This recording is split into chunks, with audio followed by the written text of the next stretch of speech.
সম্প্রতি দেশ জুড়ে তোলপাড় চলেছে বিসিএস এ প্রশ্ন ফাঁস কাণ্ডে। বিসিএস ও বিভিন্ন সরকারি নিয়োগ পরীক্ষায় একটি চক্র প্রশ্ন ফাঁস করে আসছে এমন প্রকাশের পর গ্রেপ্তার করা হয় পিএসসির কর্মকর্তা কর্মচারী সহ 17 জনকে। আর এবার এই প্রশ্ন ফাঁস কাণ্ডে জড়িয়ে পড়েছে জনপ্রিয় অভিনেতা ও সঙ্গীত শিল্পী তাহসান খানের মায়ের নাম। এই প্রশ্ন ফাঁস কাণ্ডে সবচেয়ে আলোচিত ব্যক্তি সৈয়দ আবেদ আলী। জানা যায় এই আবেদ আলী ছিলেন সঙ্গীত শিল্পী তাহসান খানের মা ডক্টর জিনাতুন্নেসা তাহমিদা বেগমের গাড়ি চালক।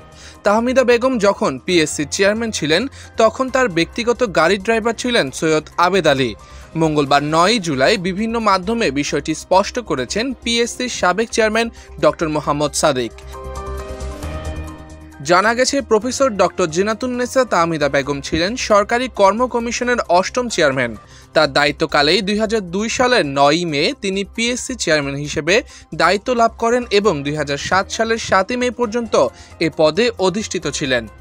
উল্লেখ্য, তিনি দায়িত্ব নেয়ার পরই 24তম 2002 থেকে 3 বিসিএস পরীক্ষার সবচেয়ে বড় প্রশ্নফাঁস কেলেঙ্কারির অভিযোগ ওঠে। এমনকি সেই পরীক্ষাও বাতিল করা হয়। সে বছর 24তম বিসিএস এ পররাষ্ট্র ক্যাডারে প্রথম হয়েছিলেন জনপ্রিয় অভিনেতা ও সঙ্গীত শিল্পী তাহসান খান।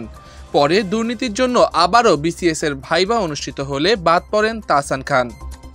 জানা যায় প্রফেসর ডক্টর জিনাতুন্নেসা তাহমিদা বেগম যখন পিএসসি চেয়ারম্যান ছিলেন তখন সৈয়দ আবেদ আলী ছিলেন পিএসসি চেয়ারম্যানের ব্যক্তিগত গাড়ি চালক হন। সে সময় থেকেই মূলত সৈয়দ আবেদ আলী প্রশ্ন ফাঁস চক্রে জড়িয়ে পড়েন। এরপর দীর্ঘ সময় ধরে তিনি একটি চক্রের সঙ্গে প্রশ্ন ফাঁস করে আসছিলেন, তবে ওই সময়ে তিনি ধরাছোঁয়ার বাইরেই ছিলেন।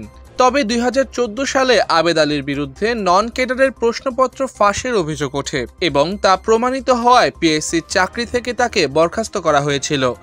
পিএসসির ওই প্রতিবেদনে বলা হয়েছে, নন ক্যাডারের তথ্য ও যোগাযোগ প্রযুক্তি মন্ত্রণালয়ের সহকারী মেইনটেন্যান্স ইঞ্জিনিয়ার পদের লিখিত পরীক্ষা 2014 সালে 22 এপ্রিল অনুষ্ঠিত হয়।